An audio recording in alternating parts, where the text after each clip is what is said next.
Hello and welcome to This Week in History with Mike and Will. I'm Mike. I'm Will. And what we do is Will picks out a thing in history that happened this week, sometime in history, and then explains it to me. Mm-hmm. This week we're discussing Belisarius entering Rome in 536 A.D. In December, he did it December 8th? 9th. Why do I have it as Sometime 9th? in this week. Sometime this week he did. Because today's the 8th. That's right. But it happens tomorrow, but like 1,500 years people. ago. I don't know when people will watch this. That's true. So That's at some point in 536 A.D., Belisarius entered Rome. Let's find out about that, shall we? Why does it matter? Nick has Nick. Who the heck? Have you been side? You got somebody else on the side. Will has 1 hour in the nick of time. Will has 1 hour. That's we'll go with that. To explain this to me. The sands they are ticking. They're ticking. This is in front of us. I got to watch this the whole time, and it helps me keep things on track. Otherwise, Pressure. Something blows up if I don't do it in time. I think. Yeah. I don't know. We've never found out what it is. Yeah, because we've run out before, and nothing's blown up. It's starting to make me think there's no consequences, but it does keep me on track, which I didn't do. So, why is this important? Yeah. Who's this guy? Right? Belisarius. Yeah, it's a Roman-sounding Rome. name, right? Yeah. Well, turns out that Rome was not really Roman at the time. Okay, so got to talk about where we're coming from, what's going on, and then where we're going to, as we always do with this history. So, Rome was a massive empire, and we're talking about the city Rome, not like Rome 2.0 in some other place. Okay, Rome, city Rome. But in 476 AD is largely considered the fall of Rome. It was conquered. Okay. By the Goths. There were Visigoths, there were Ostrogoths, there were all kinds of Gothic people that were from on their black makeup, listening to Depeche Mode and Marilyn Manson. We're gonna fall your empire. Smoking clove cigarettes and just wearing black, and it just brought the vibe down. All right. And that's how Rome fell. Yeah. No, the Goths were like a pseudo-Germanic people. They're from all sorts of different parts of Central, Northern, Eastern Europe. Kind of became this hodgepodge group, and then came up with their own cultural identity. But there's different groups of them. I've heard of the Goths and Visigoths. How are they connected to the Vandals? The Vandals are a different group, but they were in North Africa as well. Okay, so they were more of a same time period, though, roughly. Yes, okay. Yeah. When we're actually going to have to deal with the Vandals in a little bit too. Well, then never mind. Because no, it's good. But there is a cultural identity that is different. And we definitely could delve into that another time, because the Ostrogoths and the Visigoths were more of an infantry type group. The Vandals had a lot more light cavalry. They were a little more like the Huns, who were all cavalry almost. We can talk about them sometime too. Attila the Hun's fascinating character. Some other time. When your nickname is the Scourge of God, that's... You might be kind of an important guy. Sure. So this week, though, it does all have to. This all does tie in together, though, because those groups all contributed to the original fall of the Empire of Rome. Yes. Now, Rome had been conquered as a city before this, even by a different Gothic group, because it's a massive city, though, so it's almost impossible to control unless the city wants you to control it. Right. Because we're talking about a population that at its height was at least 300,000 people. And that's in a much smaller, that's. I'm sorry, I thought you meant the empire. That's just a city. That's just the city. City of Rome. The city of Rome, because that's just one spot. Yeah. The estimates also make it rise up, including its suburbs and everything, to about 1 million people. But those might not have all been residents. Those might have been people. But even if it's just 300,000 people living in one city, that's the people that live there. Yeah. That's not the guests. That's not the people that are traveling there. People trading, merchants, the slave pens filled with people they're selling, which by the time there's slavery's been gotten rid of by this time. Yes. I forget which emperor it was under. I think... Well, someone brought it back at some point. But the Romans didn't. Okay. The Romans didn't. Fair enough. And later on they were like, well, they look different, so it's okay. To be fair with the Romans, they didn't care what you looked like. If they beat you in battle, slave. Well, there you go. It wasn't based on racism. They even had Roman slaves. You know what? If you're going to do slavery... That's the way... equality with slavery. My fairness with slavery. I will say that's a little different than chattel slavery, where you're like, they're not people. We talked about with Spain, going, anyone over there that looks different, not people. No. The Romans didn't do that. They're like, yeah, they're people. The people that I whooped. But we whooped them. So you work for us. Yeah, that makes Look at me. Look at me. Okay. I am the captain. That was the Romans. They earned it by conquest. And the other guys did it too. Like everybody did. That's just how everybody did things back then. So that's why you can't compare that kind of slavery to later slavery. Very, very, very, very different. So in this case, though, in 476 was the final death knell of the city of Rome and the Western Roman Empire. Now, for a while, Rome had been ruled as two separate states. That happened in like the 4th century, where it was just too big and it was clunky. And one of the emperors, Constantine, decided he didn't like Rome as a city anymore. He just thought it was kind of big and ugly, and he couldn't rule as well from there, and he didn't like it as much. Whatever his reasoning, he decided to move to what is now Istanbul, but it was Constantinople, and in between it was called Byzantium. So it's super confusing.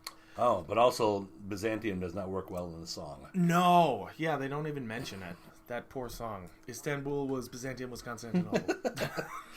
Not as catchy. Not nearly.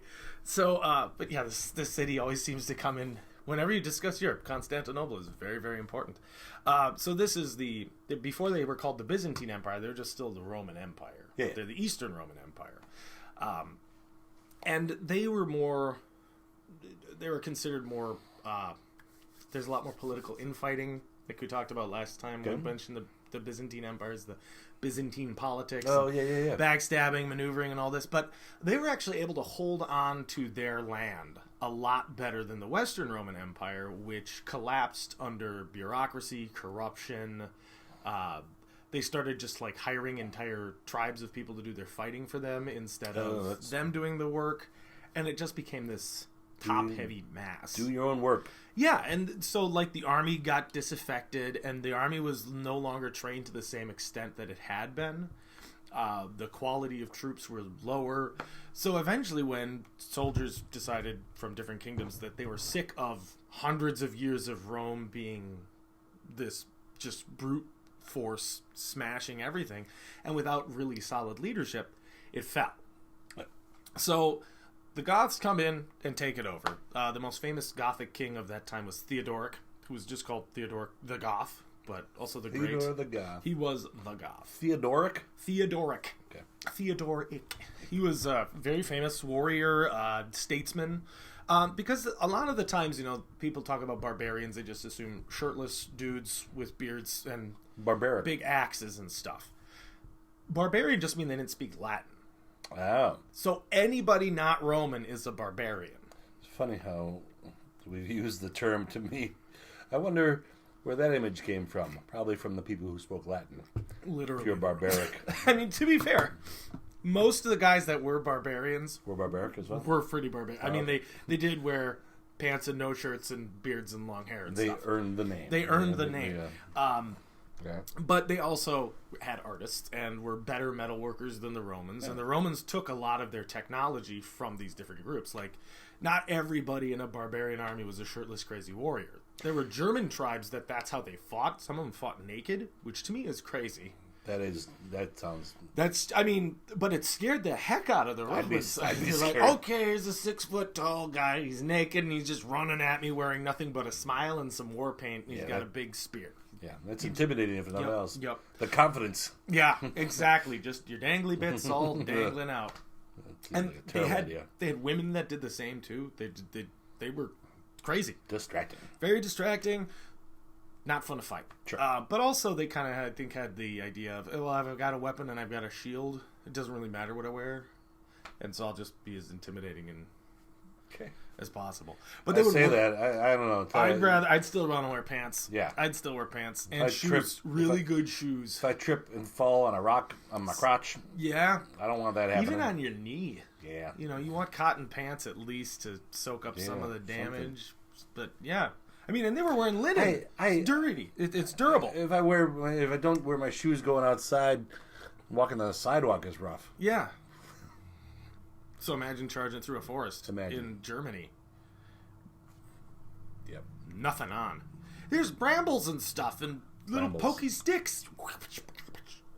That's no bueno. So who are these people that we're talking about? These are the Goths, though. The Goths were a lot more civilized than this. They were kind of Romanized. Yeah. They had armor, and I mean, a lot of the barbarian groups did have armor. Romans actually got the idea of chainmail from barbarians. Oh, yeah. The Celts were actually master weavers of iron, and the Romans were like, that's really efficient. We like that. Yeah. And then they stopped using it because it was too complicated to make, and they went through a cheaper phase where there's the very famous Roman, it's like banded pieces of metal. Okay. And they called that the lorica segmentum. And it was like, because it was segmented armor. Yeah. But it was way cheaper to make and not as effective. It looked cool, though. Yeah. Looked pretty cool, but it was super easy to make, so they'd have factories to make this stuff. So the Goths show up, and they have been fighting the Romans forever in some form or another. They've either are descendants from people whose lives have just been fighting the Romans, and for a while they were a client state. They were seen as good warriors, so they could hold chunks of land for the Romans, so the Romans didn't have to, because the Romans didn't want it. And they got tired of that, and got tired of Rome, and showed up at Rome, and Rome is such a massive city, it's really hard to defend, and they basically just walked in and conquered it. They sacked the city, and they took it over. And they said, this is ours now. So in 476, Rome falls, and the Western Roman Empire is not really a thing anymore. It still has chunks of... It's not like the whole thing just disappeared, and suddenly all the toga-wearing Romans just die. Like, you kill the city, they all die. They also have like a currency. That is a thing that holds everyone together as well. Like currency. They had currency. They had religion at this time. Christianity is the religion. So this was shared. Like the Ostrogoths were Christians, some of them. So it's not officially Rome anymore right now, but we're still kind of Rome. Yeah, I mean, because the city itself, they're still referred to as Romans. Yeah. For like ever after that. Yeah. Because it's a culture. It changes over time, but just like how Rome was after the AD times especially, it's a melting pot. It's the America of Europe. Okay, it's just people from all over live there, and it'd be like trying to, like, if you conquered New York and expected New York to be different tomorrow, it's not going to happen. It's still New York. It's still going to tell you, get out of here. If you can make it there, you can make it anywhere. Yeah, that's what they used to say about Rome. Yes, that's right. That's actually pretty accurate. If you can make it in Rome, you can make it anywhere. Yeah. You wanted to make it to Rome. Right. So you could have a chance, because Rome was like this beacon on a hill. How do you get to Rome, kids? Practice. I can't believe you used that there. It would be like, how do you get to the Colosseum? Yes, no, it's practice. Or... How do you get to Forum? How do you get to the Forum? The Colosseum, I think. Colosseum. How do you get to the Colosseum? Colosseum is slavery. Lose and become a slave. Slavery, poor life choices, whatever makes makes you have to fight blood sport stuff. That show's easy to get into. Depending on time of history, your religion. Yeah. Be a lion. Lion also. Be a lion. Just be a lion.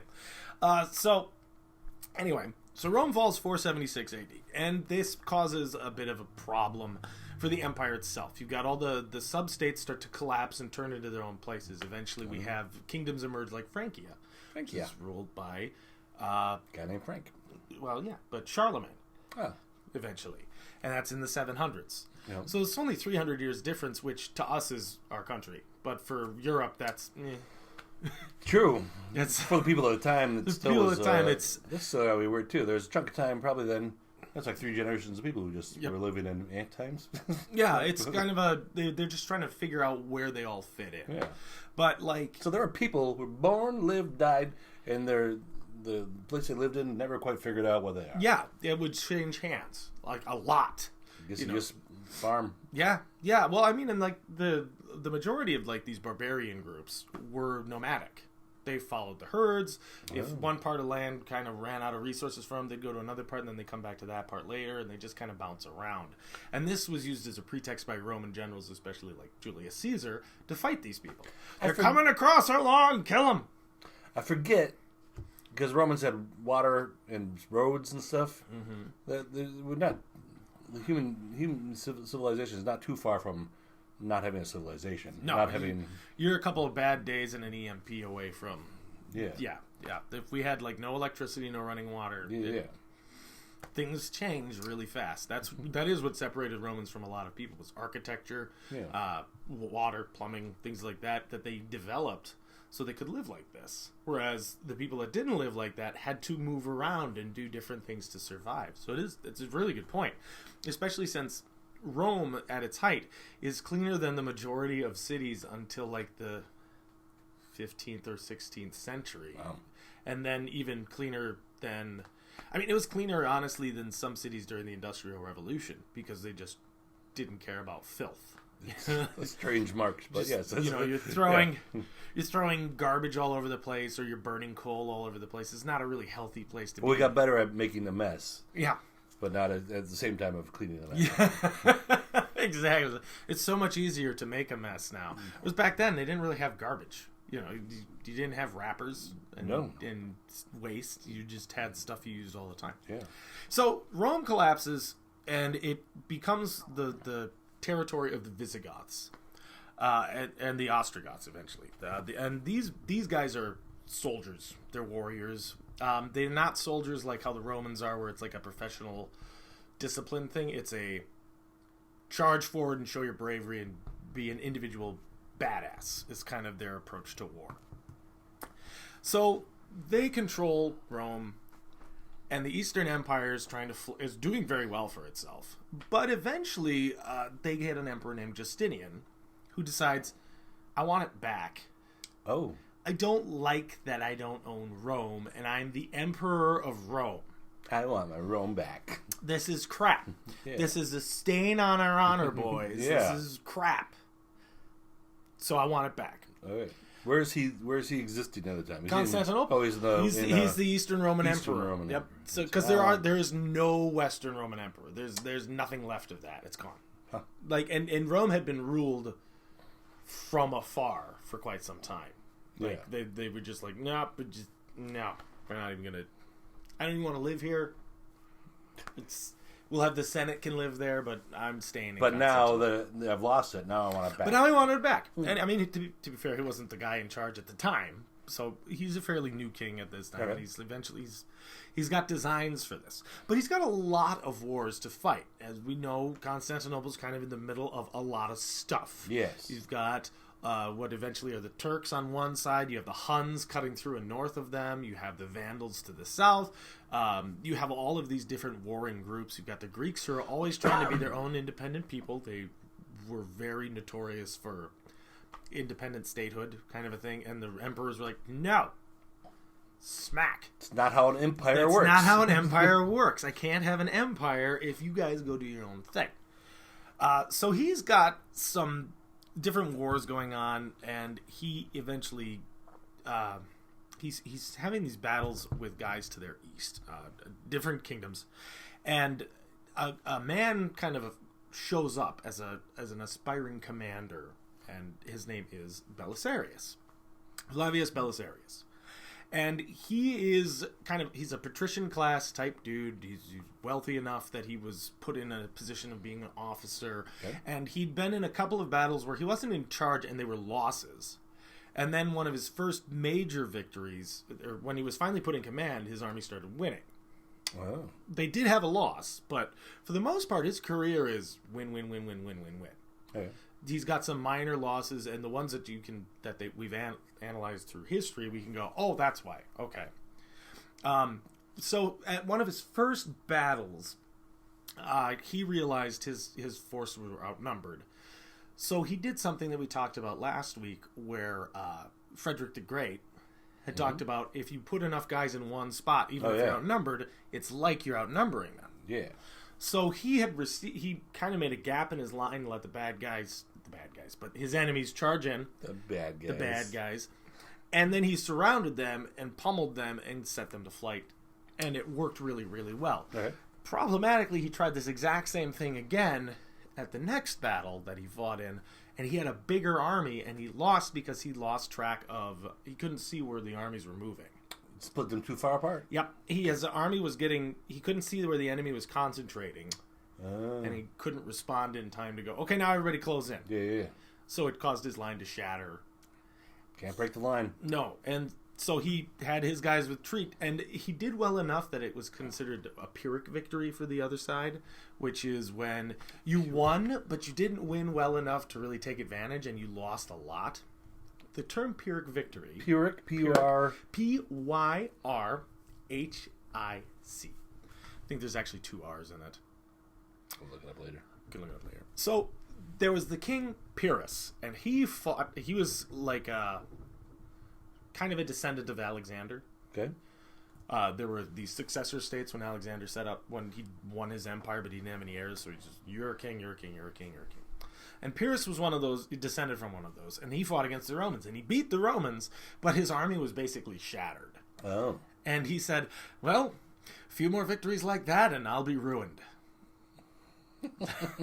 And so ever since then, it's been... Such an optimist. Yeah, exactly. So ever since then, there's been this term of a Pyrrhic victory. If you won, but it's at a huge cost. So it's like, yeah, you won, but... But at what cost? But at what cost? Like, now you can't take advantage of, whether it's a strategic disadvantage of, like, yeah, we won, but we're on an island and we can't go anywhere. Yeah. Or... It's almost a tie, really. Yeah, it is. It is. It's you beat them badly enough, but you couldn't really exterminate that. Like, it didn't end the war. Never a Pyrrhic victory never ends the war. Okay.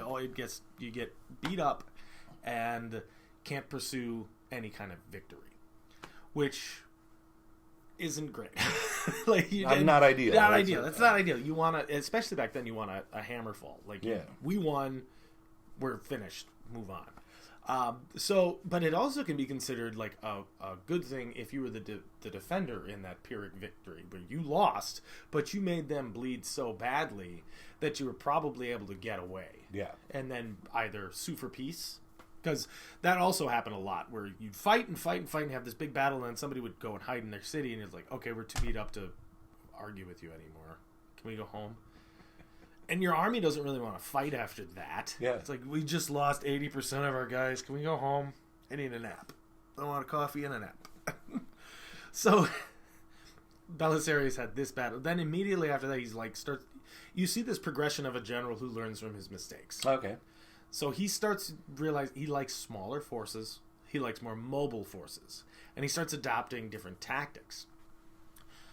Well, he kind of becomes like the preeminent soldier of the Eastern Roman Empire. Justinian takes notice of this guy, and he's like, "Yeah, this guy knows what's up. This guy's style." He was like 20, and he won that battle, and then he was like 22, and he lost that battle, but he made it so that they had to sue for peace after, and then he did this battle and this battle. I'm going to use this guy.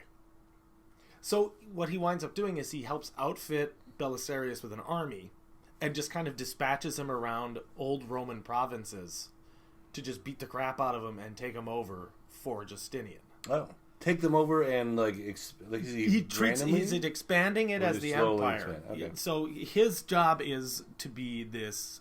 He's like, instead of the old Roman army where it's just this implacable advance of legions marching forward, it's this elite fighting force of highly trained, very devoted either mercenaries who are always good at their job because that's their living. So you get paid. Or he has his personal retinue or very well-trained troops. He's all about, we are extremely well-armored, extremely well-equipped, the best stuff available, and they just get sent to places, wipe out the enemy, and move on, and then other people are sent to try to administer the areas. Okay. It's not the best means of expansion. So it's more spot expansion. Yes, because he realized, Justinian realizes, if I can beat their field armies or take key cities, it's the same thing as beating every army in every city. Yeah. And if I use this elite general guy, he can do a lot of damage. And also, it's cheap. It's cheap. Rather than have 16 armies moving around, I have one really good one that's fairly small but mobile, and it can go and do all the things that I want done. It does sound like the bandolier armor. What kind of armor? Mm-hmm. What kind of armor was that? Bandit armor. Bandit armor versus chainmail. Yeah. So, yeah, who am I to say how to run an army? So he kind of has Belisarius set up his idea of create his own little army. And Belisarius' army consists largely of cavalry. because he loves the mobility that provides Sure. him. He doesn't believe very much in the stand firm and hold the line, because if you stand firm and hold the line, you can be surrounded. Yeah. So he has a strategy for how to take advantage of his style of warfare that is kind of it's a rubber bandy kind of. So he takes this action of really aggressively moving forward and then slamming on the brakes and then like kind of bouncing back and then hitting again. Oh. So he'll move and take a strong position, hold it against the enemy before they can really do anything, do some damage, maybe retreat, and then counterattack them when they try to take and hold the same spot. Oh. And it's devastatingly effective because while the rest of the militaries are moving around mostly on foot, he just goes, do, I'm over here now. And then they get there and they're tired, and he's suddenly taken this hill, fortified it. And most of his guys are horse archers, so they can just sit on their horses or dismount and shoot down at the enemy. They wear armor, so they're hard to hurt, and they're mobile. So it's like the best of both worlds. And if they really need to be used as shock cavalry, they can, because it's a big dude on a horse still riding into you, so that's still effective. Wow. So he starts using all these different tactics, and a lot of his guys are Huns and Vandals, and they're well disciplined to this style of warfare. So he uses this tactic over and over again, and his strategy is the key to his success. So in history, there are considered 3 really great generals of this time period. Alexander the Great is considered one of the greatest generals of all time. That's why they call him the Great. That's why they call him the Great. Julius Caesar, and then Belisarius is almost always ranked 3rd. Huh. Because of his strategic knowledge. It's less, his tactics are really good, but his strategy is different. So he's strategically very aggressive, but tactically defensive. So strategy is that you're looking at the big map and how to move. And so he uses his cavalry to move around really fast. He sees this army there and that army there, and he cuts between them. And he's willing to operate with armies at his rear because he knows he's faster and he can get to places without having to really worry about it. But tactically, he's like, well, take and hold this spot where 5 guys are as effective as 500. Yeah. And he's really good at that. And he leads scouting missions personally. He takes out what are called his bucellari. That's the term. It literally means biscuit eater. Biscuit eater? Biscuit eater. Oh, biscuit eater. A biscuit eater. Bucellari. Because that was the type of food they ate. No. They were mounted cavalry that ate biscuits, largely. It was like a ration. Okay.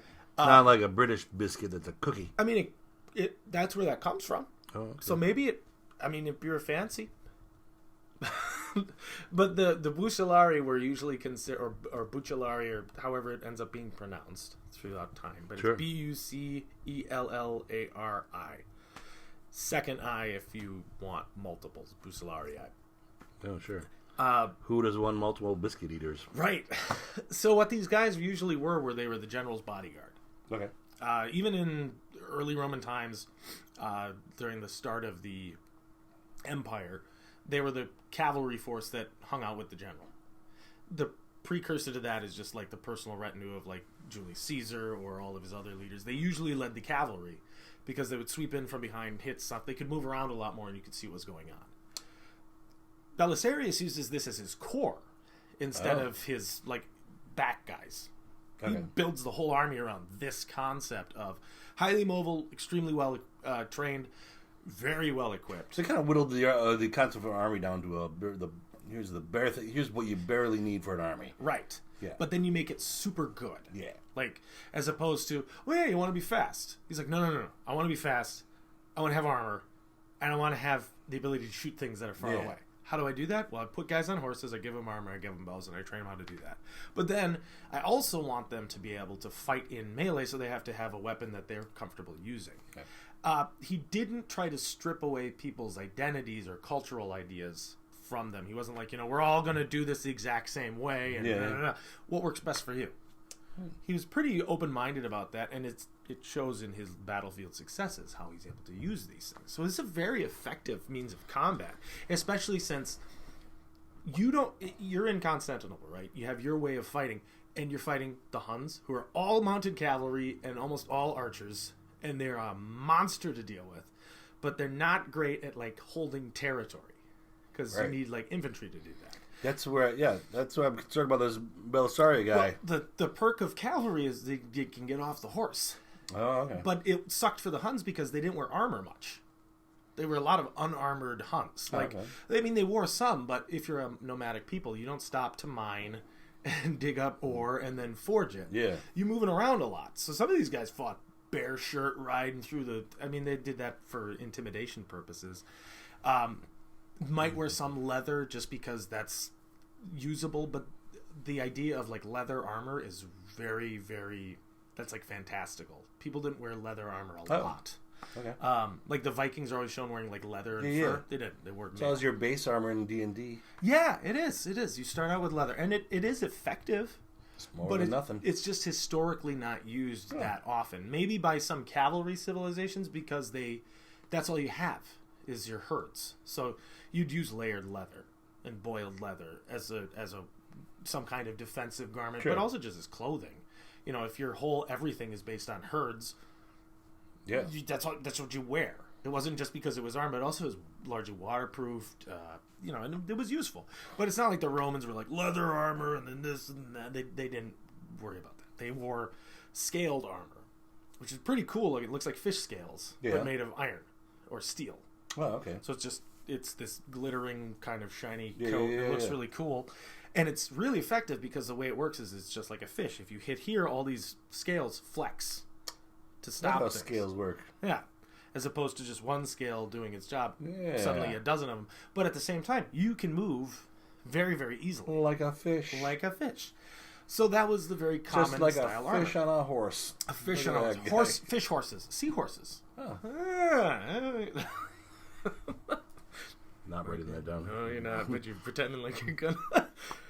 So, so that was actually a very common style. It's interesting to me, I think this is kind of funny, just personally, is that scale armor was very popular in the Byzantine Empire, and so were mosaics, and that's kind of the same, using little pieces to create a larger image. Would they do a decorative thing? Is that a thing? They could do decorative armor, yeah. Sounds like they didn't, though. I don't think that... There aren't a lot of recordeds of it, but, like, you'd have gold woven into it, or etched stuff. I mean, the emperors still largely tried to look Roman at this time. But scale armor was coming up. Eventually, just chainmail was easy to work with. But scale is a lot, in some ways, easier to work with because you just stitch it to either a leather backing or felt backing or some kind of fabric, and you just have these things. Chainmail is extremely time-consuming process to make because it's not just like little woven you don't weave it. It's a ring, and then you hammer down the ends, and then they have to overlap, and then you rivet each one shut. To make a shirt of chainmail is 40,000 links-ish. So you have to do this 40,000 times with steel. This is not easy. It's not a one-person job. Right? No, but you'd have one guy work on this shirt. It would take him a week to do it, and you have another guy do it. So it was really hard to make a lot of it effectively. Like in movies, a lot of times they just do what's called butted steel, where they just have the ends of the ring touching. Okay. That's not secure. You could pull it apart aggressively. So they layer it, rivet each piece. And you do this 40,000 times. And you had to have it fit well. Well, it's a lot easier to do what the Romans were doing with their just bands of steel. You know, it's basically you get tin snips. And you can kind of make it so it all roughly fits and then some buckles to tighten it. It's not as effective, but it's better than nothing. Yeah. And it's better than a lot of things. And it also allowed you to equip a lot of people really quickly. But with this, the Byzantines have a ton of money. Like, they have a lot of cash. Good. They're much better at managing money because of the way they do things. They also are a center for trade. They're in the middle. Yeah. So they get all of the Eastern trade, they get all the Western trade. They get all these goods. It's exotic. They've got spices and silk coming from the East. They have more what we consider like conventional goods coming from the West, where it's, iron or lumber and grain. And Constantinople is a boomtown. This is the new Rome. It's an all but name. It is a fortress that is much stronger than Rome too. Oh, okay. It's got a much better strategic position. It's almost unassailable on 2 or 3 sides, and the walls are colossal. Like if you saw these walls, they're huge. They made it so you could ride cavalry contingents across the top. Wow! So they're massive. It's considered almost impregnable at this time. Feels like something's going to happen to this empire. Well, the walls weren't breached until the 15th century. So it was well made. It just started to fall out, and the Crusaders had a part to do with it. That's what happens. But anyway, so spoilers. So Justinian basically realizes, I call it the turtling method. Okay. Turtles don't move very fast, but they're really hard to do damage to because they got their shot. Yeah. So he's got his main turtle. He's got Constantinople, which is an unassailable fortress. Yep, let's just be happy there, Justinian. But he wants to still keep the empire. So he realizes, well, as long as I have this core thing defended, I can send out Belisarius to do what he does exceptionally well, and use his and he can take this city and that city and this city and that city, and I can get them to work for me and expand the empire and retake Rome because he figures everybody else is overextended. So, and I can do that while sitting here. Well, I can sit here and sit pretty. Yeah, I don't have to lead the army. This eventually kind of backfires on him. You think? It almost seems like a bad idea. Because when you're not the guy conquering, you're not the popular guy. Technically, you're not the guy conquering. He should have probably studied Roman history when Caesar did the conquering, and they were like, make him the king. Yeah. Fortunately, Belisarius has absolutely zero political aspirations for his entire life. Oh, he just likes to serve the empire and is a brilliant leader of men. And he sees that this is his legacy. This is what he's good at. Why would he want to rule? This is what he wants to do anyway. Yeah. He makes enough money. He gets to fight for the glory of Rome. Some people and more people remember who Belisarius is than remember Justinian or other people. Sure. Because he's considered one of the greatest generals, at least in Europe, of all time. Because of what he did. Yeah. So he probably has a little bit of, not an ego, but he has this kind of this is what I'm doing, this is what I'm good at. And job security. He's an expert at knowing his limitations. And we see that not just from the man, but from his military exploits. Because he learns from all of his mistakes. Anytime he makes a mistake, he never makes that same mistake again. Ever. Oh. Ever. And it's not that he lost so badly that he couldn't afford to make that mistake again. It's just that he goes, oh, that didn't work. You're right. And he doesn't have a big ego. So unlike where you see like Napoleon later on in life, he's like, nope, I am infallible and I can do whatever I want and it's fine. And then it's not. And he just keeps losing because he has this big ego. Belisarius goes, this is what I'm capable of. More importantly, this is what my men are capable of. And he is fanatically popular with his soldiers. They love this guy. He never has to really deal with like desertion. His soldiers are very, very loyal. They're all extremely well paid. And he takes interest in what they're doing. He goes into battle with them. In his early battles, he leads from the back a lot. Yeah. Because he wants to see what's going on. But as he gets more into leading and his style of combat, where he wants to take all this land, he wants to see what's going on. So he arms himself up and rides forth with his biscuit eaters, and they just go and kick the crap out of everything. And he's in a lot of battles as a result of this. Oh. But one thing he will never, ever do, and this happens several times, he's offered a chance to duel like a rival commander. And he refuses every time. Now, is that a thing when, like, some of these armies fighting, just you and I will fight? Yes. And that's a thing. That is a thing. That was a thing that some cultures did. It's like a movie thing, right? Yeah. You know, you always see Bring us your champion. Bring us your champion, we'll see what happens. Yeah. But Belisarius won't do it. He's like, I'm not going to risk the falling success of my army on my ability with a sword. He's like, I'm good, but I'm not like the best swordsman in my army. I'm the smart guy. I'll fight you guys and kill you guys in a melee, but where's your champion? Oh, he's that 7-foot tall dude. Yeah. He's more the Indiana Jones. He sees the guy with the sword and he just shoots him. Yeah. He's not gonna play that game. He's not gonna do that. So he's considered a coward he had an historian at the time, Procopius, does not like Belisarius. Procopius? Procopius.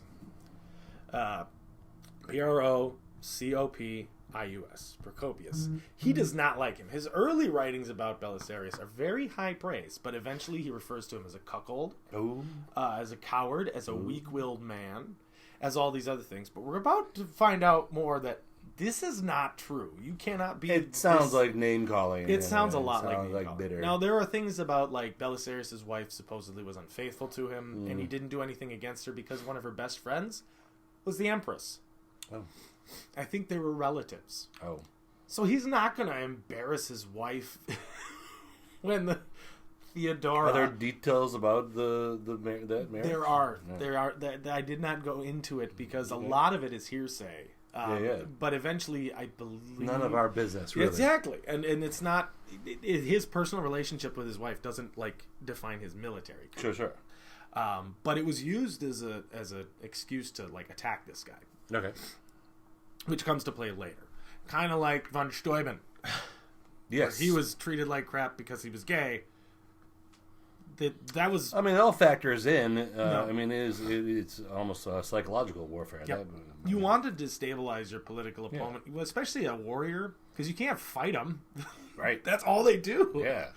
They'll crush you. So they resort to backroom politics and bickering again. Yep. Byzantine politics. This is the land for that, and I think that's part of personally. I think that's why Belisarius is gone all the time. I don't think he likes living there much. Oh, okay. I don't think he likes the politicking. I don't think, because you see that a lot with earlier Roman generals where they get involved in politics, and that's when they end up dying. They get stabbed to death on the Senate floor because they try to politic, and he's just no, see, man, that goes bad. I don't want to do that. I'll die on the battlefield which he doesn't. Right. Dies an old retired man. Oh, no spoilers. No spoiler. I'm not. No. He lives a really good life, right. But by the sword for the vast majority of it. So. Belisarius gets sent off to do this operation, where it's, Justinian wants the Iberian Peninsula. Okay. So he sends Belisarius across the Mediterranean to the Iberian Peninsula. You take that. I want it. So Belisarius starts developing, using his strategy that he's slowly creating, this strategic idea of run in, take a city before the army has a chance to get there, and then when the army gets there, you have walls, and you beat the snot out of the enemy with the walled city. Oh, okay. From behind the walls of the city, and when they're shattered, you can ride out and just scatter them as they retreat, or you can stay in the city and wait for more supplies and reinforcements, because as he takes cities, Justinian sends little forces to hold the cities. Oh, okay. So he is getting help. He's getting a little help. It's not like he's getting other legions, but he's getting a garrison to support. Right. So he's kind of the landing party. He goes in, he does the majority of the work, and a little army comes in and they hold the fort, and then he goes on and does it again and again and again and again. And this is all how Justinian basically says, go conquer this. That's it. That's all he tells him to do. No further instructions. That's it. He doesn't give him a strategy. Okay. He doesn't give him anything. He doesn't give him bonuses. He doesn't give him anything else to do. And Belisarius has to go, how do I do this? So he's the guy who comes up with this great strategy that's effective. So he conquers cities at strategic points to lure out big armies. So if he goes up and he sees a castle that's really well defended, he does not go for that one. He goes to the nearby town that's less well defended. Okay. That army eventually has to come out. Sure. He'll either starve them out or surround them, and he uses his cavalry to kind of ride behind him. And there are times where he's literally had the army come out of the castle, he's riding around, and then he takes the castle. He just, man, now. He's very sneaky about that, and he's kind of seen as duplicitous sometimes because he's good at doing fakes. Where it's oh yeah, we're holding this fort. Yep. This is where we are. Go. And then they charge in, and these guys leave through the back door, and they go and do something else. He does this with back doors. He does this repeatedly, and again, and they fall for it every time. Procopius uses this as he's weak-willed. He's a coward. He's extremely successful. Yeah, that's the thing this is smart. You don't be the brave, guy who stands there and gets shot by 1,000 arrows. When you can be the smart guy who not only gets away but wins after that. So it's kind of like this, well, that's not the right way to do it, but it's super effective. Sure worked on you. Super effective. Sounds like sour grapes. You're just mad that you lost. Yeah, that's what it sounds like. So he's doing all of this. Procopius. He takes over Spain, basically, the Iberian Peninsula. Yeah. And then Justinian's like, well, it worked there. You know who suck? The former Carthaginians, the Vandals. Yeah. I want them gone. Ooh, just gone. Well, he wants to beat them up. Sure. So he sends Belisarius to do this. And Belisarius goes down and he fights the Vandalic War, which is in North Africa. Okay. And he's got to bounce around all of North Africa. So he's in Egypt, he's in modern Libya, he's in Morocco, which is kind of where Carthage is. Now, So I'm just trying to trace out the thing here. So he went from Istanbul. Yep. And then jumped around to Iberia. How to get through? He just went around. I love this. We got this globe now. This is such a good thing. It's gonna be too small. Everything's so blue. Okay, so water. It's a lot of. Well, some of the countries are blue, like that. That's blue, and that is a country in this. Okay. It's like a light green. Okay, so we got the Mediterranean Sea here. Istanbul is. This is really hard for me to see. Good thing we got the globe. There. Where are you, you little this? It's blue, dude. There. I didn't paint the globe. I know. I'm not blaming you. Right, but either way, he went from there. He goes from here, and then he didn't. He went under to Spain. Because what I'm saying is he didn't to Spain, and then he goes there. So he's kind of doing a larger technique of the thing you were just saying. Yep. Go to places that are kind of undefended. Went around, so he went around. But so then he's getting ready then to get to Rome. Yes. As the title of the thing is in Rome. So what I'm saying is that he did on a grander scale what he had been doing on a smaller scale. Yep. I bet he did dinner the same way. That's right. Get around there. Then I'll get the mashed potatoes. There we go. And that is exactly how he does it. So yeah, he's kind of... It's this whole... they used to say that the Mediterranean was a Roman lake. Yeah. It's like he's doing that. He's taking out key points before the masterstroke. Because eventually Justinian says, well, now I want Rome. And Rome is like not an easy nut to crack. That is... That's why we lived there in the first place. Yeah, exactly. It was really hard to take. It's a bunch of hills. The terrain sucks around it. It's hard to get supplies. And now it's completely overrun by the Goths. Yeah. So it's not... But again, it's still kind of Roman. Because this was only 60 years before. So these people are still Romans. They just have a different king. So Justinian decides he wants Rome now. He's fought the Vandals, and Belisarius wins in a series of sieges and small battles. He has an accidental battle. Whoops. He's marching. He's not paying attention to where he's going, really.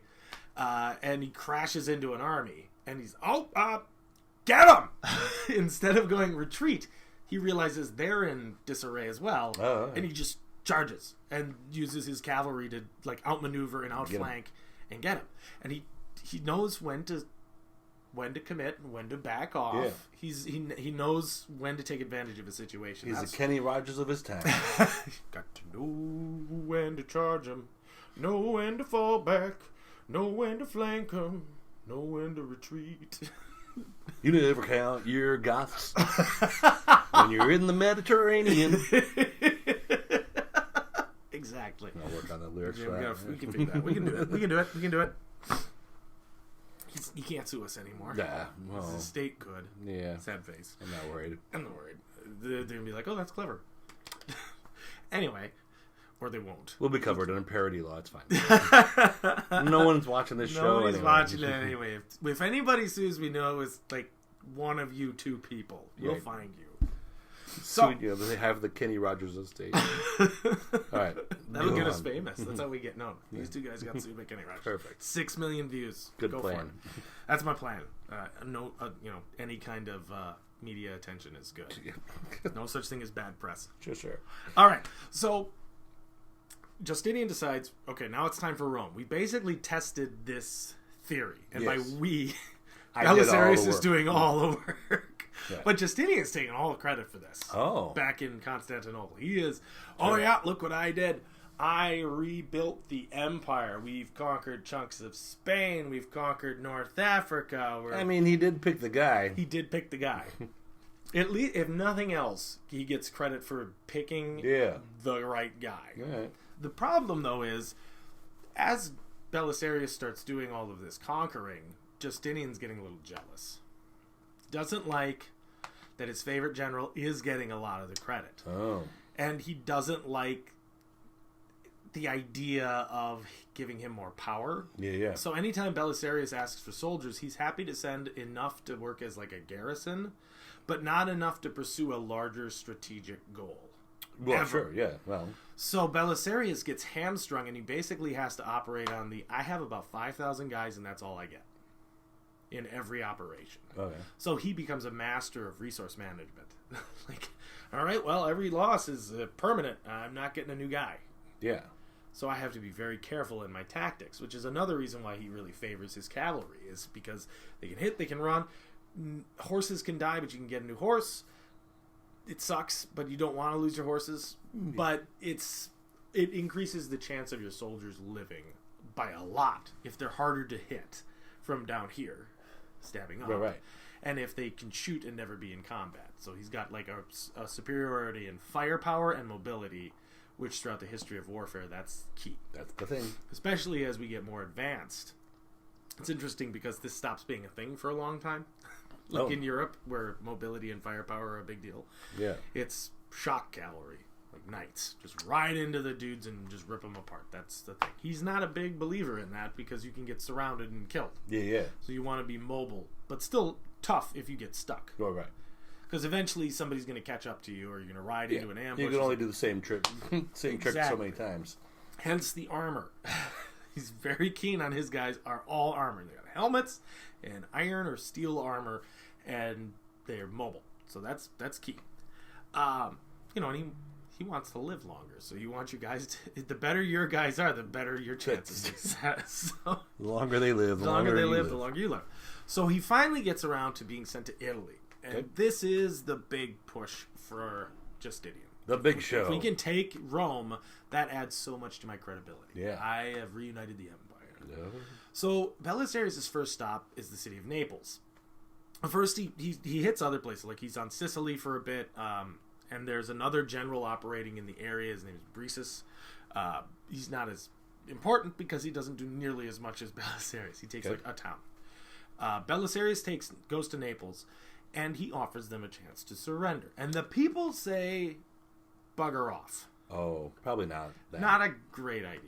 They'd probably say something in Italian. It's probably Italian. It's bugre off. Yeah, that's probably what it was. Fafangu. There we go. That's probably more like it. Yeah, they're not very polite about it. Right. And the rule of the time is you have until the siege is fully committed to surrender, and then you can walk.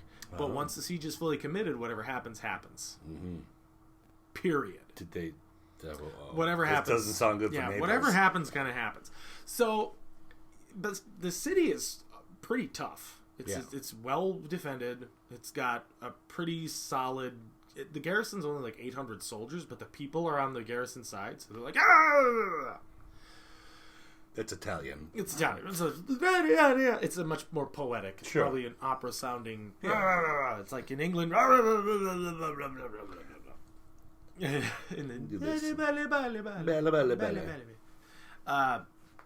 He's about to leave, and his scouts discover an old aqueduct. Oh. It is not being used, but it still enters into the city. Oh. So he gives the city one last chance to surrender, and they tell him, bugger off. Mm-hmm. So he sends his Huns in. And it does not go well. For Naples.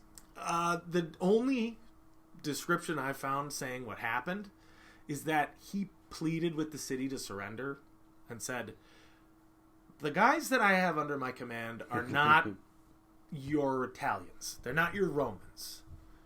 They're Andals. They're Vandals. They're Huns. They're killers. They have been fighting and killing with me for a decade now. You don't want me to send them in. I will. Once they get to killing, it's really hard to get them to stop. Oh, are they berserkers? Well, a lot of them are pagans. Okay. So they don't have any concept of I have to show mercy. Like that's not a thing that he teaches his soldiers that they need to be big on. They need to follow orders and everything. But he lets them have their own beliefs still. He doesn't hit them with, like I said, he lets them keep their culture. Whatever makes them the best fighters, go for it. So he pleads with them, and he uses like the tropes that they're foreign barbarian mercenaries, they're just murderers and monsters. Yeah. They're not necessarily any worse than anybody else. But he uses that fear, and he says, and his words are written down where he's like, I just want you to know this is what's going to happen, and it's going to be really bad. Like when the Huns showed up was not that long ago. It was it was less than 100 years ago. Yeah. So he's like, remember that? That's your city. Uh-oh. The only people that are written down to have survived the sack of the city are the garrison, because he took them prisoner. Oh. There's not a big report on what else happened. he said to his soldiers, basically, you take whatever you can grab. It's yours. The city's yours. Yikes. But then he did try to, he said, like, the wealth. But he did try to preserve the lives of the people. He's like, don't go murdering women and children. But well, again, like, the only thing that's for sure that happened was he took the soldiers prisoner. He took the garrison prisoner. But, like, there's a serious amount of damage done to the city. It's not sure if, like, everybody died, because there's thousands of people that would be put to the sword, and that would just take a lot of time. Yeah. He's busy.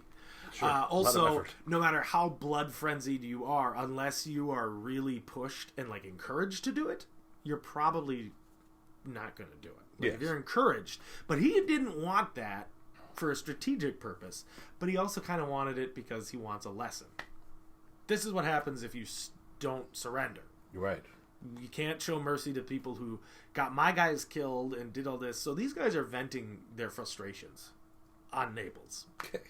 Poor Naples. And poor Naples. The Napolese people have it coming, apparently. Well, because they did say the army. no. Yeah, the army leaves, and a garrison comes in and takes over the city. He leaves the prisoners to be taken care of, and then he goes to Rome. Now, Rome is still a city built for 300,000 people. It is massive. The walls are 30 feet high, 40, 50 feet in some places. Well, I want to back up. Sorry, you had pointed out that the scouts had found an aqueduct in Naples. Yes. And he sent in the Huns. Did they went through the aqueduct. That's okay. Yeah, it was. I feel like we kind of glossed over that. Yeah, so the aqueduct, like, he sent his guys in through this aqueduct. Okay. And suddenly the city's like, yeah, you can't get us, and they turn around and shoot! The army's inside. They're coming up through the the toilet. Fought their way through to the gates and forced it open so the rest of the army could get out, but a huge chunk of his army could go through this old aqueduct. That's what I assumed happened. I should have fleshed it out a little more. I just kind of jumped how it got there and just gave the result. Yeah, right. But it's the Trojan horse kind of a thing. Yeah. This gives them access to the inside of the city. His guys come in, and it's a Roman aqueduct, so it's spacious. Sure. It's not like they're not crawling through a latrine pit. I don't think they rode their horse. Nice aqueduct. But his soldiers, and it wasn't just his Huns, but he sends in his troops, and he sends in his best fighters. You never send in, like, your crappy fighter to breach. Although all his guys are pretty. Well, yeah, small enough group. Yeah, and he wants them all elite. That's his style. He does not like normal soldiers. So he sends his guys in, and they just carve the way to the gates, let the rest of the army ride through. So now you've got cavalry and archers and stuff riding through your city, just destroying things. There you go. And they take whatever wealth they can carry, and they go on to Rome. On to Rome. Well, somebody survived, because news gets to Rome of what happened in Naples. And the Roman citizenry is like, nope. Block up the aqueducts. We don't like this. This sucked. Oh, don't shake the room. Sorry. I got bouncy floor. Sorry, I'm twitchy. My cough. So while this is going on, this word of Naples gets to the king in Rome. His name is Theodahad. Theodahad. And he's going to be Theodahasbeen because his people are very displeased that he did not send a relief army to help Naples. And Naples was wiped out, pretty much. So they knew about Naples before Naples happened? They knew about it, as it was happening. Yeah. Like, he was like, oh, it's besieged. And they're like, go send somebody to help. It's a little army. Yeah. He's like, no. So, nah, they're fine. They'll be fine. Oops. They were not fine. Okay. He is immediately deposed. He's taken out, and he's replaced by a guy named Vitiges. And Vitiges is a true Goth. He's a warrior. He's a tough guy. His wife's, I think, sister was the previous king's, I think his wife was the previous king's sister. Okay. So he's connected to the royal line, so he has a legal claim to take the office. What's his name? Vitiges? Vitiges. And Vitiges takes the throne, and he's actually given kind of a Roman ceremony. So he's a fairly Romanized guy. Yeah. And he's like, all right, well, that was garbage. And as Theodahad flees the city to go to the Gothic capital in Ravenna, which is north of Rome, he has him assassinated. Oh. He's like, no, failure. This is terrible, and you got all these people killed, and you were a crappy king. Nah. What have you done for me lately? Dead. Sends a guy, and he just sends an agent to wax him. Oh. He has him murdered. And everybody's fine with that. They're all fine with that. So you know you're a good king. Yeah. You get killed. You got killed. Yeah. Nobody's probably had it coming to him. They largely cheered. They were pretty happy.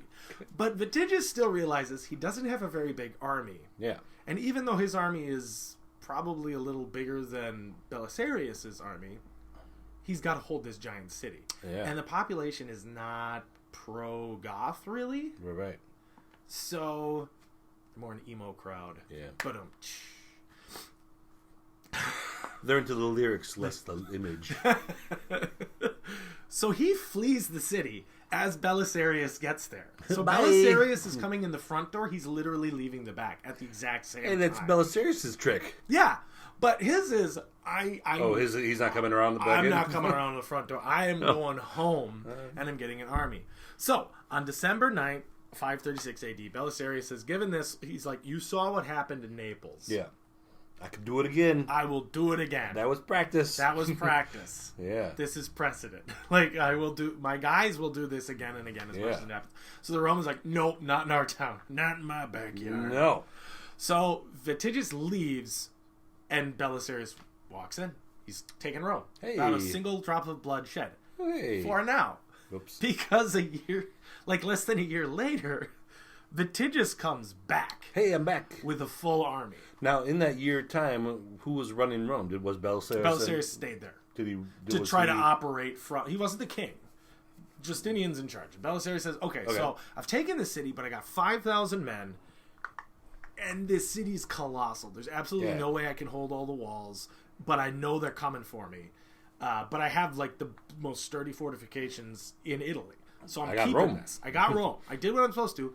I need help. Yeah. I need, like, tens of thousands of soldiers, though, to do what I'm going to do. You want to keep this place?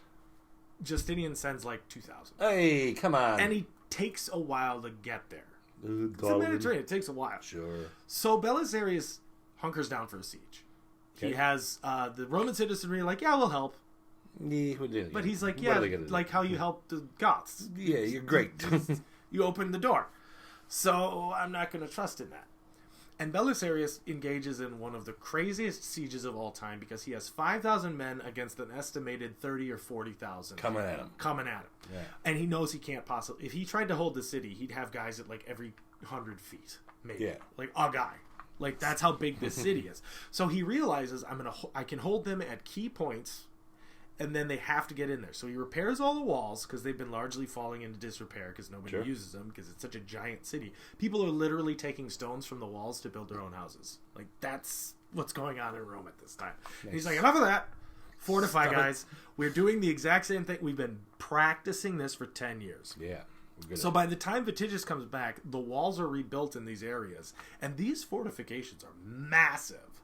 Like, he takes over Hadrian's mausoleum, which was the mausoleum built for Emperor Hadrian, and it's a giant round tower that's like, it looks like it's maybe 50 feet high and then 50 feet wide.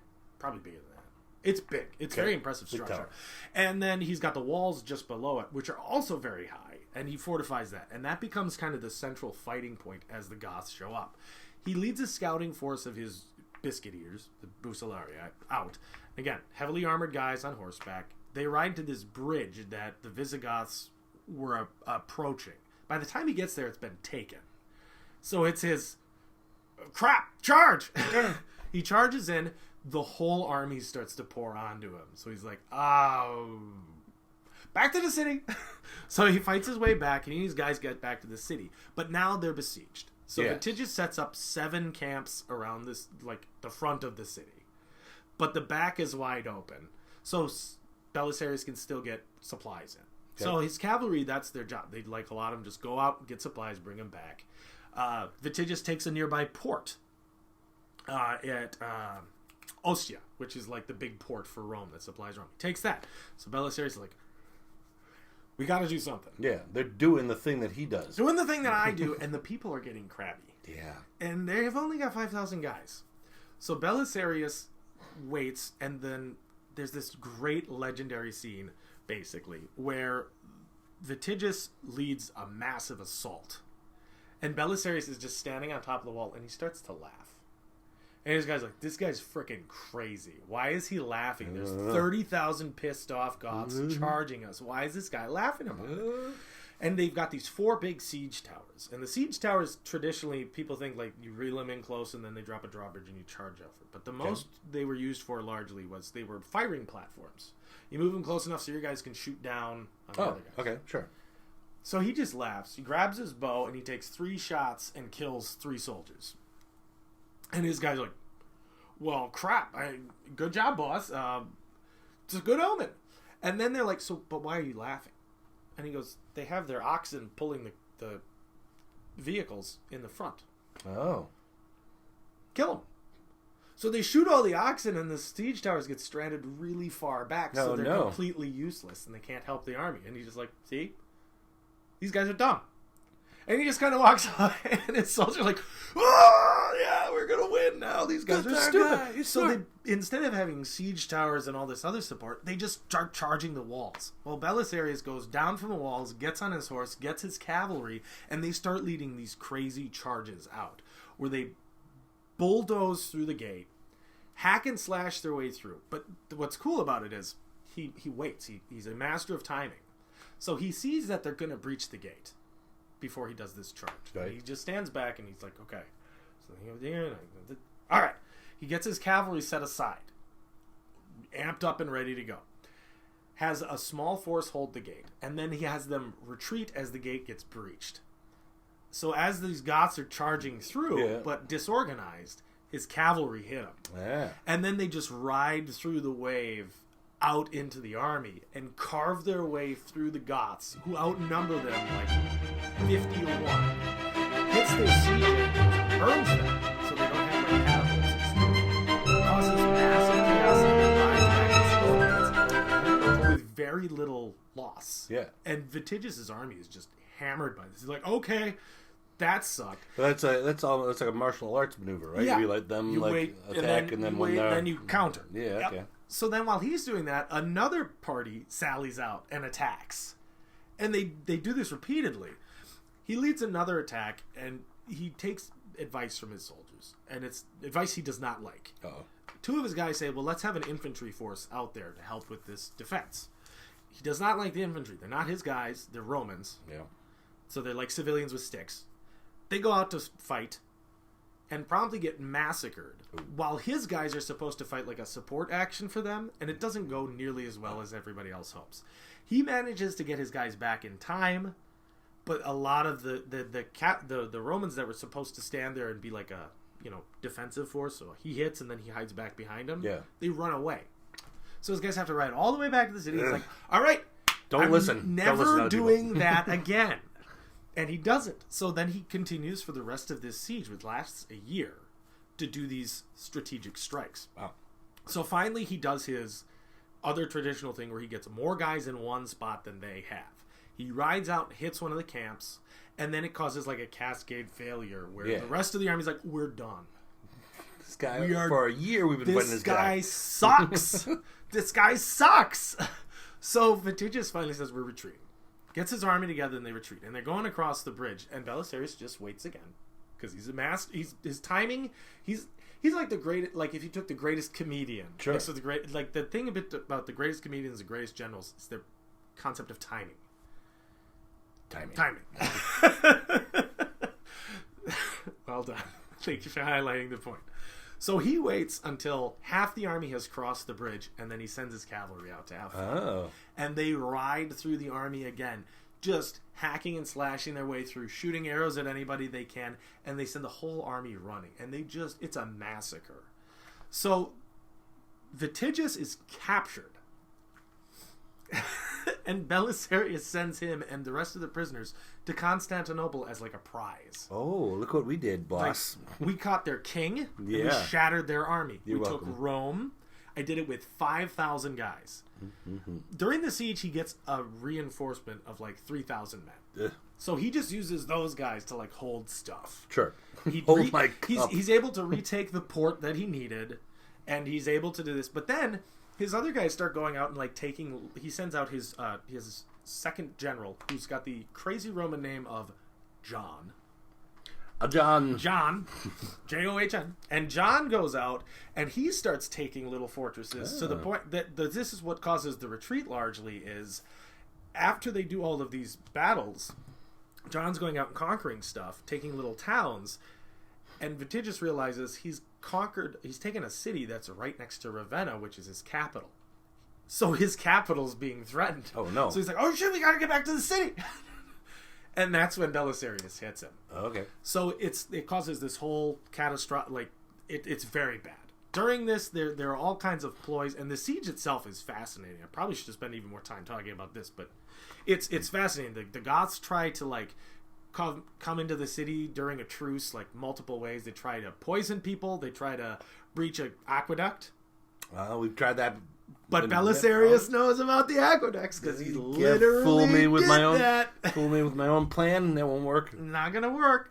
So Belisarius he's just too quick, and his soldiers are too well trained to deal with any of this nonsense, and they are able to hold this city with 5,000 men. They hold a city made for 300,000 people, and he drives off an army of 30,000 or 40,000 Goths, pretty much without any aid. So then he's sent to go and do other work. Yeah.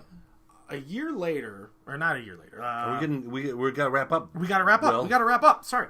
So what he's wound up doing is he secured Rome. Now Rome will change hands a couple of times throughout the years after this. Sure. Belisarius is even involved in a later siege of Rome, but only indirectly. He's like the supporting guy. Somebody else is holding the city. He tries to fight. It's a valiant effort. His guys just aren't good enough, and then he gets sick, so he can't take part in any more fighting. And because of the less reliable commanders, the city falls. But then it gets retaken. And then what the end result of all of this fighting, though, is the Goths are so badly weakened that the king after Vitiges is the last Gothic king. Oh. His name is Totila. And his thing is in 546, so a decade after Rome was conquered by Belisarius. He took Rome again, but then he lost it the same year. Because hardly counts. Barely counts.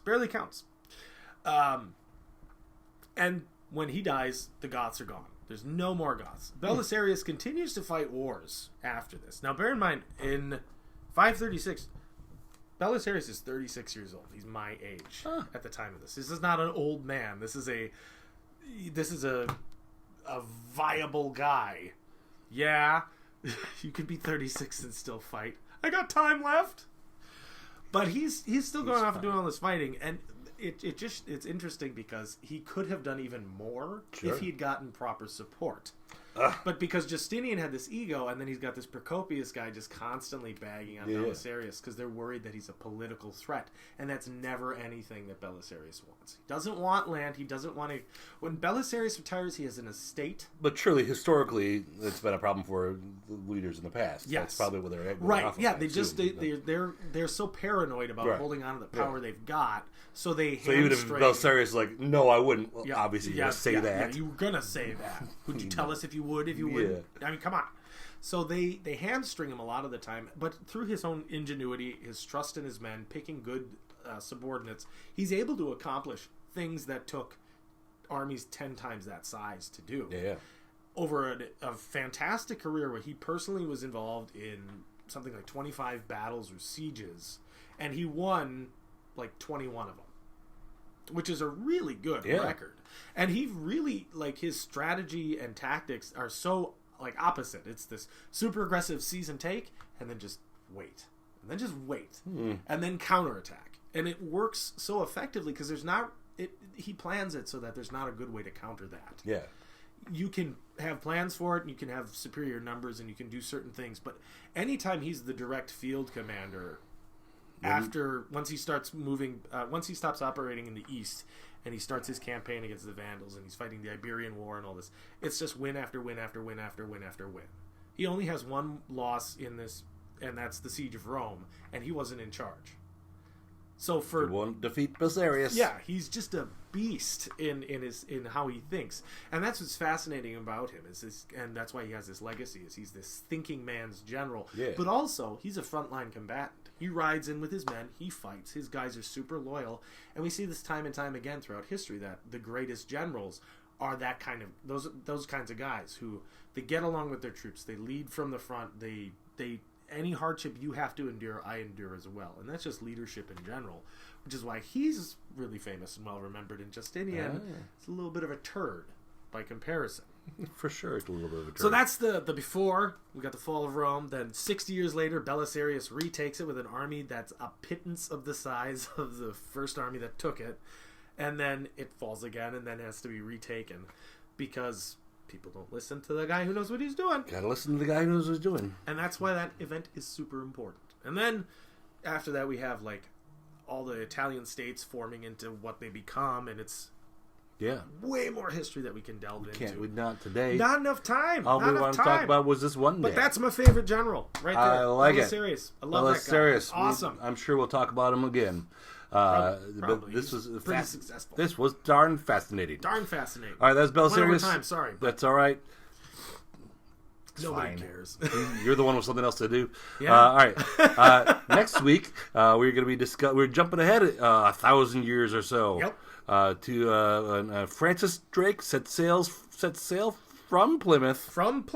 To parts unknown. Parts unknown. Technically to Plymouth. Ooh. That's on 1577. We'll find out why that's important. I don't know. I'm not going to look into it at all. Don't look into it at all. All right, it's pretty so cool. that'll be. Cool. Well, we're talking about Francis Drake, one of Queen Elizabeth's favorites. Famous dude. Don't look him up if you want to know all the secrets. I've heard the name. Yep, I can't quite Francis place Drake. how I know him. All right, so that'll be next week. Tune in to This Week in History when we learn about Francis Drake. This has been This Week learning about Belisarius. Oh, how we love European history. Yep. We do bounce around sometimes. Feel free to comment. Obviously comment. But like and subscribe. Do that thing. Spread this around to other people. Yeah, share. Anything else you want to say? No, I don't think so. I was going to do... We usually try to do a well actually. So if you have any well actuallys, let us know. If I got anything wrong, if you want to know more information, let us know. Future subjects, always... I feel that may not... That part of our show may not click in until we get more interaction from the audience. But if you have a couple of people that might chime in... All you need, if we've said anything wrong, please let us know. We're not the end of experts. We just know stuff. We know some stuff. We know some things. If you know it better, please let us know. All right. That's all then. We'll talk to you later. See you next week. See you next week.